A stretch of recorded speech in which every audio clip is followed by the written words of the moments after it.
Hello friends, today in this particular session, we shall try to discuss some of the numerical problems relating to production function. The content of the presentation is as follows. First and foremost, we shall try to see the definition of the production function. After completing the definition in a very brief way, we shall try to see the production function in a short run and its numerical problems. Moment we complete this numerical problem, we shall try to go to the definition of a long run production function.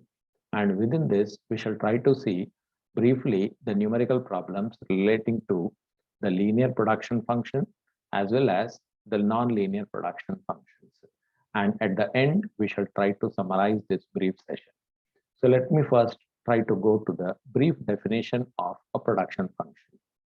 As we all know, a production function is nothing but a symbolic or a mathematical representation of the inputs used and the output produced in any industry. In any industry, we all know that inputs are used to produce the output. Now, this relationship between the inputs used and the output produced is represented with the help of a production function. To make it more simple, let us see that a production function is nothing but a representation of the technical or the technological relationship between the inputs and the output produced. So whether it is a manufacturing industry, whether it is a service organization, or whether it is agriculture, we can assume it to be assume it as the production of q units of output based on n number of inputs. These n number of inputs can be highlighted as I1, I2, so on up to In.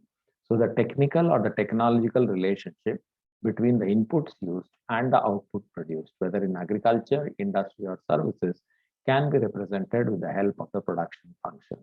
Now, when there are n inputs, it becomes difficult for analysis. So to make the analysis simple, what do we consider? That the entire n inputs are classified into two categories, namely labor and capital. Labor represents the variable inputs and capital represents the fixed inputs.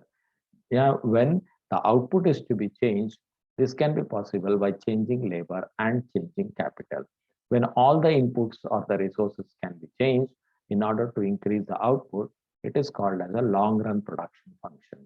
Example of a long run production function is given as below. That is 100 is equal to 220L plus 5K. Means here L can also change and K can also change. So this is an example of a long run production function. Similarly, if at all output is only dependent upon the labor, means the changes in output can be brought about only by changes in labor, and capital cannot be constant. Capital is constant. It cannot be increased. Means the short time period does not permit the increase in capital. For example, heavy machinery, building, land cannot be increased at a short notice. So they are constant in the short term. So in the short run, the output is totally dependent upon the changes in labor or the variable factor of production. So this is an example of what we call it as a short run production function. A particular example can be given as Q is equal to 15L square minus L, 15L minus L square. In this here, you see that only labor is a variable input and capital is not in there, not mentioned in this equation. So this represents a short-run production function. So just by looking at the equations, we will be able to tell whether it is a short run or whether it is a long run. If the equation involves both labor and capital, it is a long run production function. If the equation involves only one input and other input like capital is not present, so I can say it is a short run production function. So let us try to see what exactly is the particular definition of a short run. A short run is a time period in which the variable input L can be increased and fixed inputs such as K, means heavy machinery, land, labor, are constant. The time period does not permit them to be increased. So when fixed inputs are there and only one input is changing, this can be represented in the form of a particular graph, where on the x-axis you take the labor and on the y-axis you take the output. As and when labor is actually increased, keeping the capital constant, keeping K constant, output increases in the initial stage at a fast rate. It increases at a slow rate in the second stage, and it finally decreases. So this is how we can say the nature of total output varies in the short run when only labor is changed. When labor is changed. So that kind of a relationship between change in output because of change in labor in three stages of production itself is called as a law of variable proportion.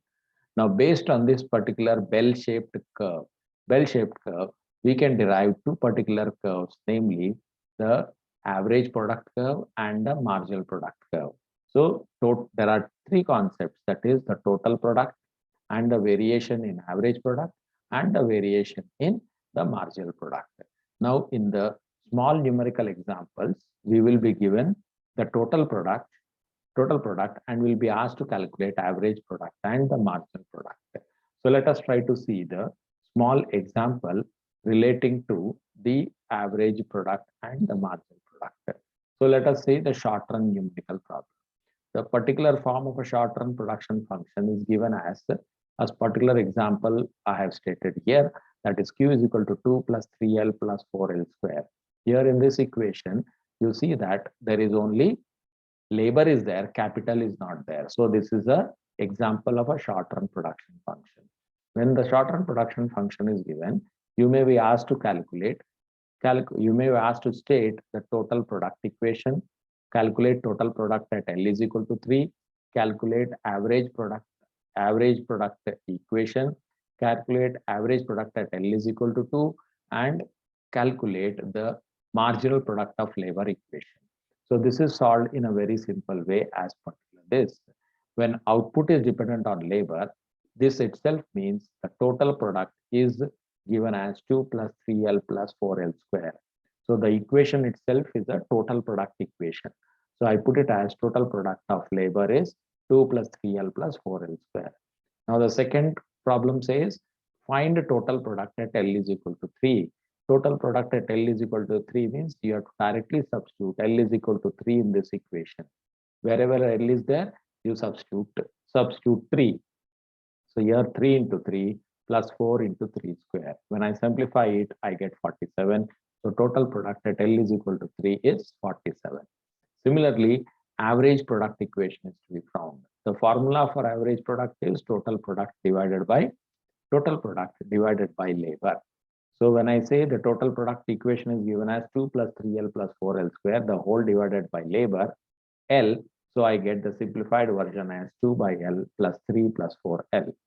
Now the third bit is completed. Now the fourth bit says calculate average product at L is equal to 2.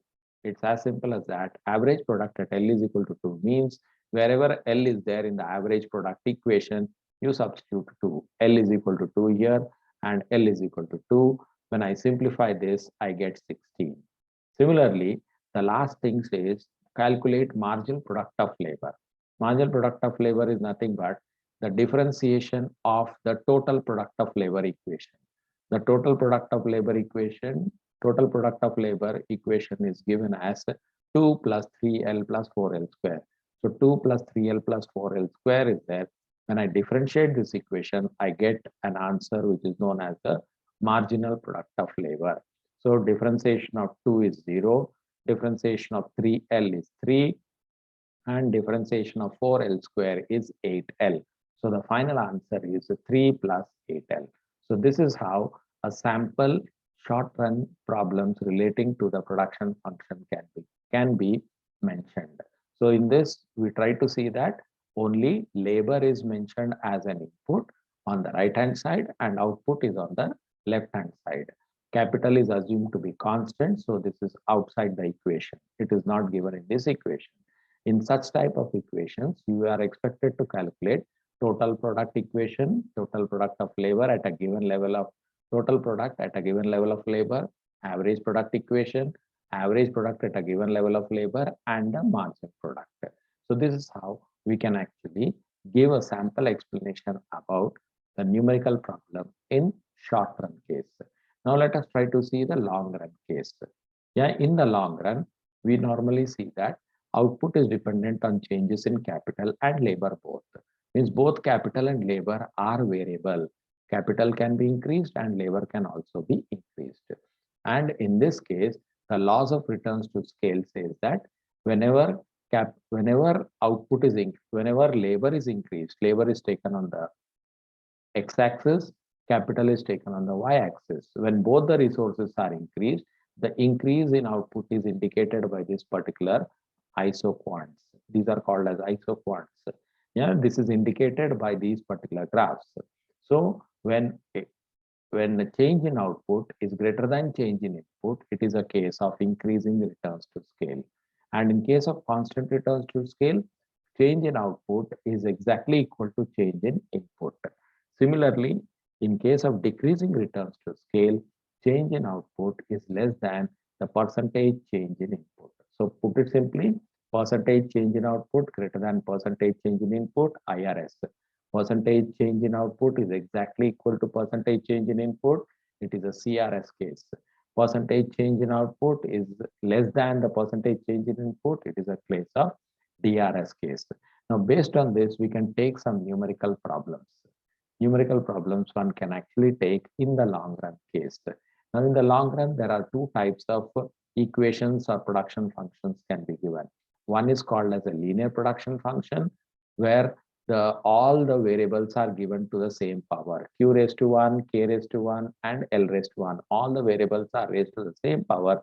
Then it is called as a linear production function. Now, when this kind of linear production function is given, we are asked to determine the nature of returns to scale. So in this case, the procedure of solving this is given in this particular slide. So in this case, what do? We consider the production function q is equal to 2k plus 4l. This is a linear production function since all the variables are raised to the power 1, q raised to 1, k raised to 1, and l raised to 1. Okay, so in such cases, what do? We consider initial values of k and l. We can take some random values for k1 and l1. For this k1 and l1, we find q1. Means substitute the value of k1 here, substitute the value of l1 here, and find q1. Okay. Now this is the initial values of capital, labor, and output. Now since this is a long run case, we double all the inputs. We double all the inputs, like let us say k is double to 2, L is double to 4, and then we find the output. The new output, when I substitute k is equal to 2 in this equation and L is equal to 4 in this equation, I get what is known as q is equal to 20. Q is equal to 20, so I get what is known as the output, new level of output. Now I have to compare the percentage change in output. Percentage change in output is calculated as percentage change in output is q2 minus q1 divided by q1 into 100. q2 minus q1 divided by q1 into 100. So I get it as 100%. Now this I have to compare with the percentage change in input.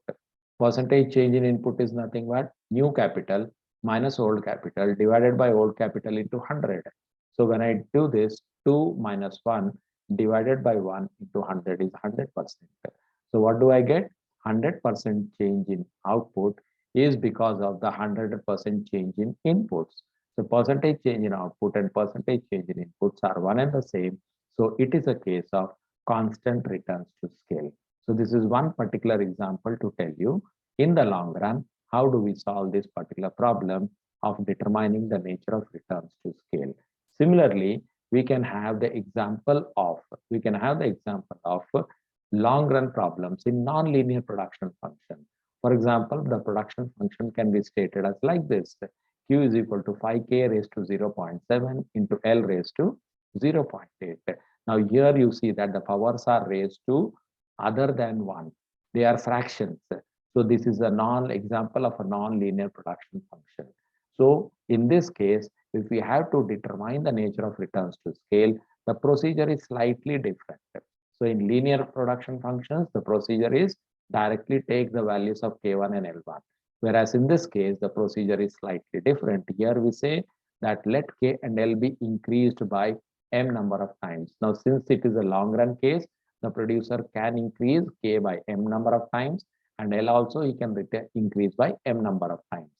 So we write M times K and M times L. So he's increasing all the resources by M number of times. So when I simplify this, this comes to M raised to 0.7, K raised to 0.7, M raised to 0.8 and L raised to 0.8. When I bring all M together and all other factors to the other side to one particular place, so I get it as M raised to 0.7 and 0.8. So I get it as 1.5, and this 5 K raised to 0.7 and L raised to 0.8 is nothing but our original Q. It is our original Q, so I write it as Q. So in this case, to determine the nature of return to scale, we have to see the power of M. After doing this computation, after doing the simplification, the only value we have to focus is the power of M. So now in this, since the power of M is 1.5, now this is greater than 1. Since it is greater than 1, it indicates that there is an increasing returns to scale. So if this power happens to be greater than 1, it is definitely an indication of increasing returns to scale.